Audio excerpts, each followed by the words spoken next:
السلام عليكم يا حلوين، ازيكم عاملين ايه؟ يا رب تكونوا بخير وبصحة وسعادة. هنعمل مع الدهنة اللي كنا مسيحينها معاكم اهي، هنطبخ بيه. بسم الله ما شاء الله. ادي كده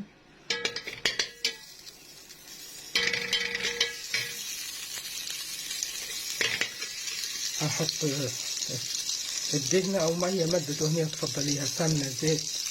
معلش الشمس ضاربة على على البوتاجاز. هنعمل معاكم كفتة داوود. حطينا معلقة الدهنة اللي احنا كنا مسيحينها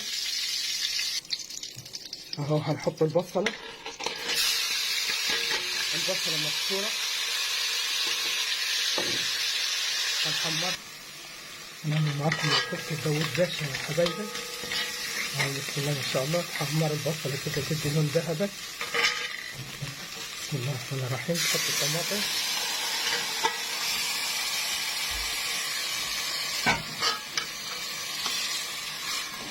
الطماطم ده عشان كانت في الفريزر،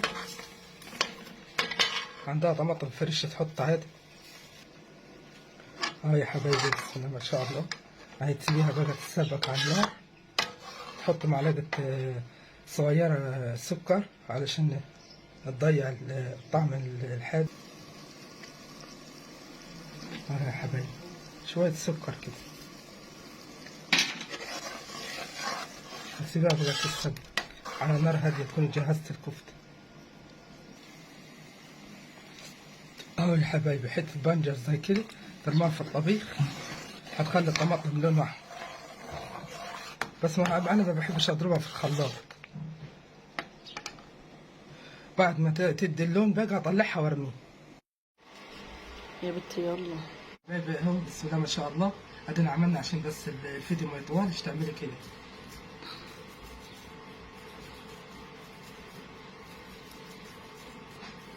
هو يعني حكيت لك تبل ايدك ازاي بس اهو. ودي ايه الكورة تعمليها كده.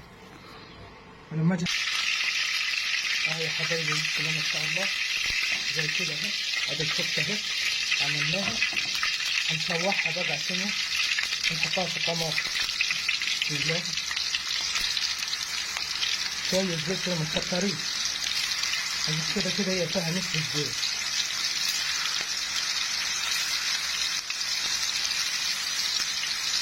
هنحط اهو يا حبايبي. بسم الله ما شاء الله. وتخليها تدي لون بس كده. تحمر ووريها اهو يا حبايبي. بسم الله ما شاء الله زي كده. خليها تحمر، بعدين تطلعيها بقى تحطها في الطماطم زي ما عملتها معاكم بقى اهو يا حبايبي. بسم الله ما شاء الله. تحط مكعب المرق وتحط الملح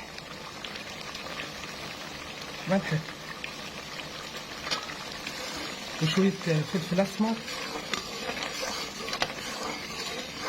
وتدوقيها بقى. عايزة ملح زايد اعملي ملح وسط اهو يا حبايبي. بسم الله ما شاء الله.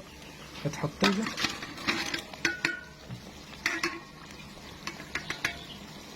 تديها غلوة، تكون حيقتيها وذقتيها طعمها حلو.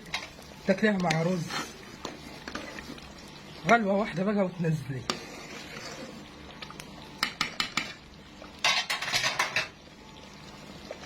اهي زي ما انتم شايفين اهو يا حبايبي. بسم الله ما شاء الله. ادي الكفتة اهي. يا رب تعجبكم يا رب، وسيبوا لي رأيكم في التعليق. مع الف سلامة.